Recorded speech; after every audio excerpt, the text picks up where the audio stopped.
Bonjour les amis, bonjour les jolies âmes, aimer sa vulnérabilité. Voilà ce dont je vais vous parler aujourd'hui. Alors vous remarquerez que je ne parle pas de dépasser, je ne parle pas d'assumer, d'accepter sa vulnérabilité, je parle bien d'aimer.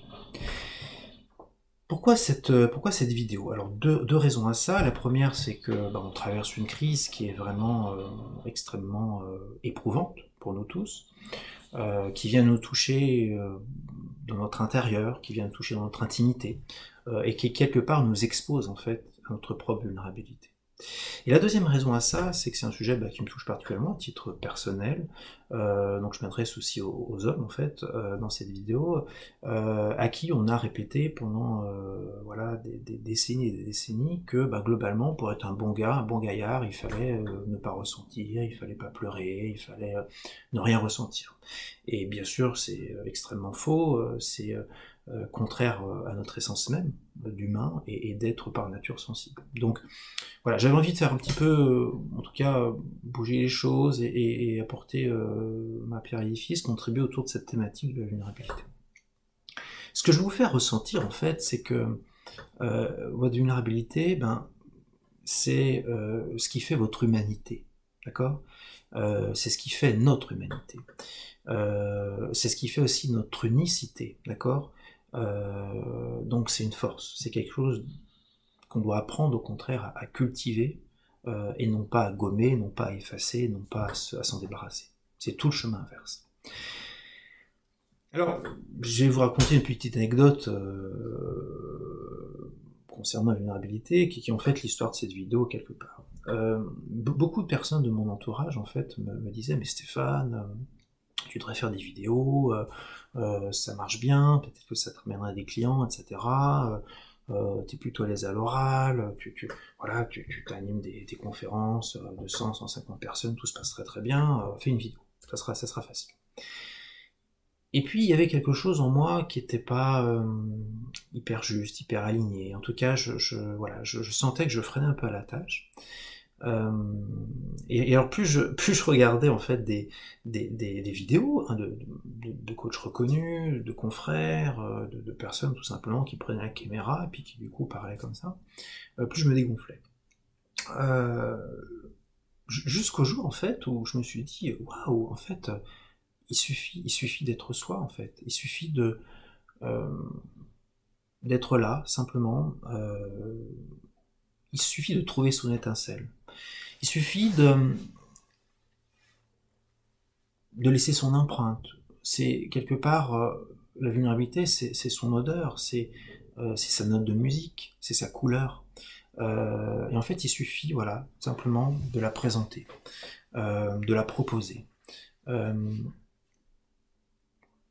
c'est juste ça. J'allais dire, c'est être simplement, voilà, se présenter dans son simple appareil. C'est ça en fait, hein, la vulnérabilité. Alors, quels sont les bénéfices, en fait, de faire le choix d'être vulnérable en face des autres? Il y a quelque chose, alors il y en a bien sûr de très nombreux de bénéfices, hein, ils sont tous en lien quelque part avec la notion euh, de sens de la vie, de bonheur, de bien-être, de réalisation de soi. On recherche tout ça finalement. Et ce qu'il faut comprendre, c'est que la vulnérabilité, en fait, c'est pas un objectif en soi, c'est le chemin qui va nous permettre, en tout cas, d'accéder à ces dimensions-là, d'être plus serein intérieurement, de pouvoir, à un moment donné, se connecter à ces parties de nous-mêmes, d'amour, de quiétude, de sagesse. Alors, parmi tous ces bénéfices, j'en retiendrai trois principalement. Le premier, c'est la notion d'authenticité. Euh, Impossible de nouer des relations sincères, authentiques, avec son entourage, qu'il soit professionnel, familial, amoureux, sentimental, etc. Si à un moment donné, on fonctionne avec un masque, on fonctionne avec une armure, on fonctionne avec voilà, une carapace. C'est impossible d'aller dans cette authenticité-là. Et pourtant, c'est ce qui nous nourrit au plus profond de nous. C'est quand on arrive à fonctionner, à interagir avec l'autre dans une forme de sécurité relationnelle. D'accord ? Deuxième bénéfice, c'est la notion d'alignement. La clé du succès aujourd'hui, la clé du bien-être, la clé de beaucoup de choses, c'est d'avoir cette capacité à être pleinement aligné, d'être pleinement congruent entre ce qu'on va penser, ce qu'on va ressentir, la manière dont on va agir, par exemple, euh, entre l'intérieur et l'extérieur. Euh, et en fait, cet alignement, ben oui, la vulnérabilité permet d'y accéder, bien plus. Et le troisième bénéfice, c'est la notion de liberté. Euh, c'est fantastique de se dire, waouh, à un moment donné, je cesse en fait de fonctionner par peur, par la peur de ne pas être aimé, par la peur du regard des autres, mais aussi par la peur de son propre regard. On est notre premier juge en réalité. Donc j'arrête d'être perfectionniste et à un moment donné, je me libère de tout ça et, euh, et waouh, je me sens beaucoup plus libre en fait, tout simplement. Alors, c'est difficile d'aborder peut-être ce chemin de vulnérabilité, en tout cas c'est inconfortable.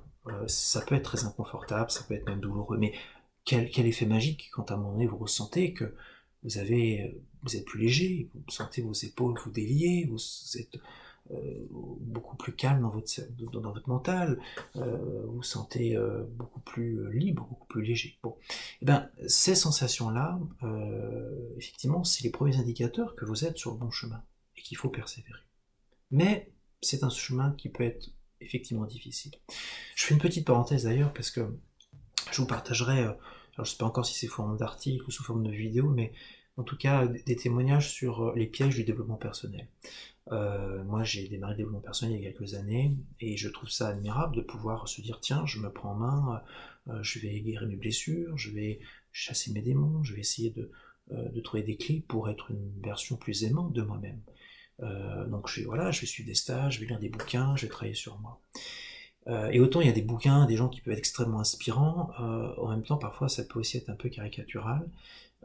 Et donc il y a des pièges en fait, parce que ce chemin, c'est un chemin qui demande de la discipline, qui demande de l'engagement, qui demande effectivement une belle intention, une motivation importante. Donc il ne faut pas se décourager, il ne faut pas abandonner. Et pour ça, il faut arriver à effectivement ne pas tomber dans les pièges. Moi, je suis tombé dans à peu près tous les pièges, donc je vais pouvoir en parler et je vous en parlerai bien sûr librement. Je ferme la parenthèse. Je reviens donc à cette notion de vulnérabilité et voilà, la recherche de cette sensation de s'alléger, en tout cas, c'est extrêmement puissant. Alors, comment est-ce qu'on fait concrètement? J'ai modélisé en tout cas une approche avec la règle des 3 A. Le premier c'est accepter, le deuxième A c'est apprivoiser, le troisième A c'est aimer. Alors accepter ça veut dire quoi? Ça veut dire qu'il y a quelque chose à lâcher dans le domaine du mental. C'est accepter l'idée en fait que à un moment donné que tout n'est pas contrôlable, que tout n'est pas ajustable. C'est accepter l'idée qu'à un moment donné, on est des êtres fragiles, imparfaits, qu'on a nos parts d'ombre, et qu'à un moment donné, on doit prendre les choses telles qu'elles sont. Les choses qui se présentent à nous, mais aussi nous en premier, qui on est, comme on est. C'est aussi accepter l'idée que, oui, à un moment donné, on est un peu comme un lézard, c'est-à-dire que on va changer de peau, en fait, on mute en réalité. Moi, je ne suis pas la même personne aujourd'hui qu'il y a 6 ans, qu'il y a 6 mois, qu'il y a 6 semaines, mais qu'il y a 6 jours aussi. Donc je vais faire un choix à un moment donné qui va me sembler juste, qui va me sembler cohérent, congruent, et puis je vais me rendre compte ultérieurement que c'était pas tout à fait le cas. Mais c'est pas grave, on va aimer cette partie-là. C'est pas gênant. Donc on accepte quelque part ce processus de transformation permanente. Donc on accepte toutes ces idées-là, et je crois que c'est la première étape pour pouvoir accéder aux portes de la vulnérabilité. Le deuxième A, c'est la notion d'apprivoiser. Donc là, je rentre dans le terrain de l'expérimentation.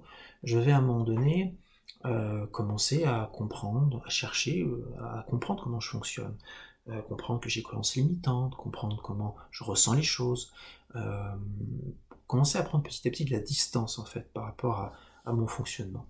Et en fait, cette distance-là, elle est salutaire et elle permet déjà de commencer à apprivoiser, donc de tâtonner et d'expérimenter des choses. D'accord. Et le troisième A, ben, c'est l'amour, c'est s'aimer. S'aimer qui va nous permettre en fait d'accéder de permettre l'acceptation totale, de s'abandonner pleinement, de se nourrir, de faire alliance en fait avec cette vulnérabilité. Voilà. Alors, en tout cas, ces 3A, c'est vraiment moi ce qui m'aide au quotidien et ce qui aide mes clients que j'accompagne, en tout cas à cheminer vers l'acceptation et vers l'amour de cette vulnérabilité. Donc, aimer sa vulnérabilité, si je devais résumer, c'est quelque part s'autoriser aussi à prendre le leadership de sa vie. C'est quitter le paraître pour vraiment accéder à l'être. Aimer sa vulnérabilité, c'est aussi se percevoir, c'est nous percevoir comme, et là je fais le lien avec la spiritualité, comme des êtres d'exploration, d'expérimentation. On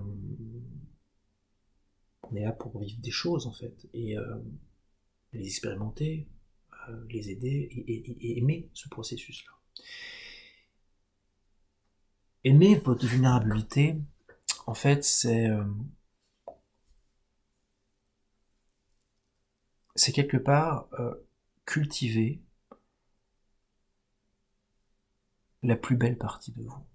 C'est cultiver la plus belle partie de vous. Voilà. Je vous remercie en tout cas d'avoir été jusqu'au bout de cette vidéo. Je vous incite, bien évidemment, hein, vous savez la formule qui va bien, à commenter, à liker si vous avez aimé, à la partager. Je vous propose aussi de la partager d'une manière un peu particulière. C'est vous dire, tiens, à qui cette vidéo finalement, qui dans mon entourage en tout cas, aurait besoin d'entendre et de se reconnecter à cette vulnérabilité. Partagez-la à cette personne-là.